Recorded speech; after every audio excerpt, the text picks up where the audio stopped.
identik dengan benda menyenangkan yang biasanya dimainkan oleh anak perempuan. Anak perempuan biasanya dengan bermain boneka, mereka akan merasakan mempunyai teman dan tidak akan merasa sendiri. Di Indonesia sendiri banyak boneka lokal yang melegenda, seperti boneka Unyil dan boneka Susan. Tapi tahukah Anda pemirsa, ada boneka-boneka dari Indonesia yang terkenal dengan kisah misteriusnya? Mulai dari cara pembuatannya, maupun bagaimana cara memainkan boneka itu.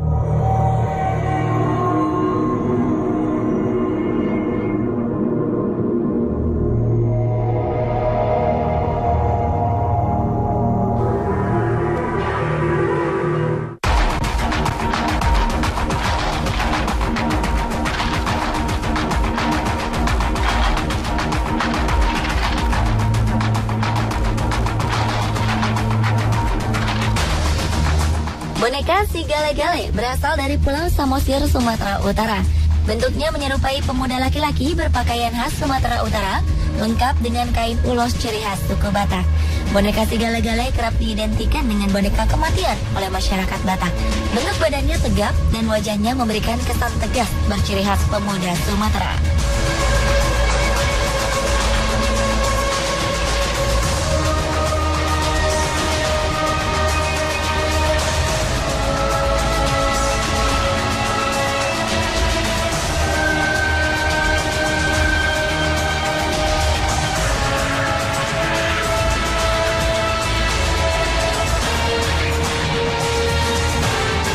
Boneka khas dari Sumatera Utara ini seperti perawakannya merupakan lambang dari pemuda yang bekerja keras dan sayang terhadap keluarga.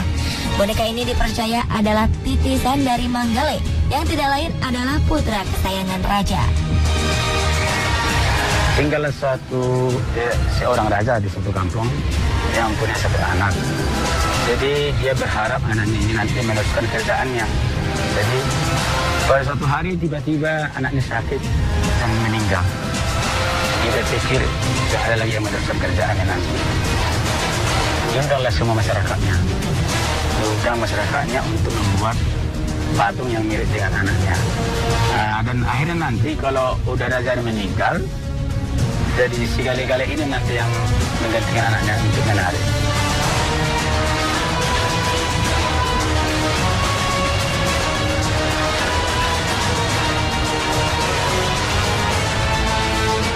Konon, pembuatan boneka si Gale-Gale juga mempunyai unsur mistik yang kental. Dipercaya seseorang yang membuat si Gale-Gale harus menyerahkan jiwanya agar boneka ini bisa bergerak seperti manusia hidup. Oleh sebab itu, masyarakat Batak yakin bahwa orang yang membuat boneka ini akan meninggal sebagai tumbal setelah proses pembuatan boneka. Konon, setelah boneka ini dirasuki oleh roh yang dipanggil, boneka si Gale-Gale dapat mengeluarkan air mata dan juga dapat bergerak atau dalam bahasa setempat disebut manortor selama 7 hari dengan diiringi musik khas Toba, sordam, dan gondang sabangunan.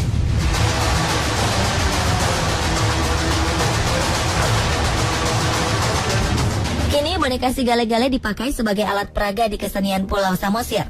Kesenian Pulau Samosir di desa Simanindo ini diadakan setiap hari oleh warga setempat untuk para wisatawan yang datang ke Samosir. Boneka si Gale-Gale kini tidak lagi dimainkan dengan dimasukkan arwah terlebih dahulu, tetapi dimainkan secara manual menggunakan tali.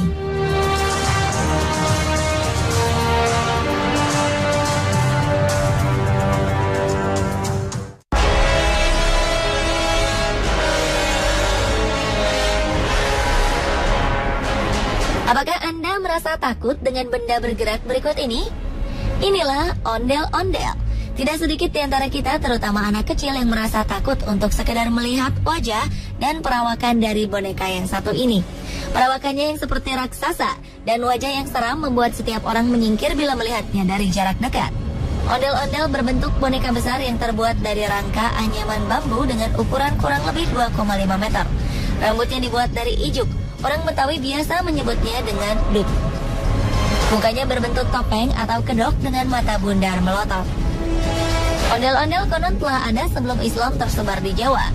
Dulu fungsinya sebagai penolak bala atau semacam azimat.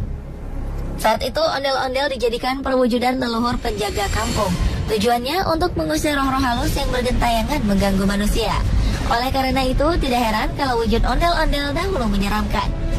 Seiring perjalanan waktu, fungsi ondel-ondel kini berubah. Ondel-ondel menjelma menjadi seni pertunjukan rakyat yang menghibur.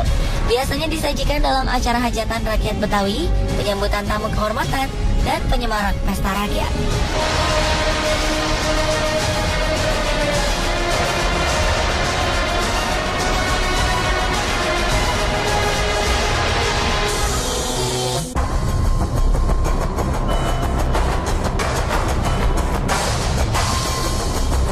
Indonesia terkenal dengan budayanya yang beragam. Keragaman budaya ini tercipta karena banyaknya suku-suku yang mendiami wilayah Indonesia dari Sabang hingga Merauke. Daerah Tanah Toraja terkenal dengan cara menguburkan kerabat atau keluarga yang menjadi salah satu cara menguburkan manusia paling unik di dunia. Serangkaian upacara pemakaman adat di makam gua pada tebing-tebing yang tinggi dapat Anda temui di Tanah Toraja, Makassar, Sulawesi Selatan. Alam yang masih hijau dan liar serta cuaca pegunungan yang dingin akan menyambut Anda ketika tiba di lokasi yang menambah nuansa mistis tempat ini. Uniknya di lokasi dinding tebing sekitar gua tempat menyimpan jenazah, Anda akan melihat deretan patung kayu atau yang biasa disebut tau-tau. Tau-tau adalah kayu yang dipahat menyerupai boneka yang dibuat semirip mungkin dengan jenazah yang dikubur di sana. Tau-tau berasal dari kata tau yang berarti manusia. Jadi, tahu-tahu secara harfiah berarti orang-orangan. Dalam konteks upacara pemakaman budaya Toraja, tahu-tahu bukan menggantikan raga si manusia yang meninggal, melainkan menjelaskan roh manusia yang meninggal tidak ikut mati dalam kuburnya. Ini merupakan warisan kepercayaan asli bangsa Toraja. Tahu-tahu yang tinggi aslinya bisa mencapai 1,5 meter, menyimbolkan kehidupan orang yang meninggal dalam mengarungi kehidupan berikutnya. Berdasarkan status sosial orang yang meninggal, bahan dasar pembuatan tahu-tahu terdiri atas 3 jenis kayu. Untuk status sosial terendah, tahu-tahu dibuat dari bilah-bilah bambu yang diberi nama tahu-tahu lampa. Ciri khususnya adalah ukiran bentuk manusia kain yang berbentuk pakaian. Jika yang meninggal berasal dari kelas menengah, tahu-tahu dibuat dari kayu randu atau yang dalam bahasa setempat disebut kayu kapok. Untuk status yang paling tinggi, tahu-tahu dibuat dari kayu nangka.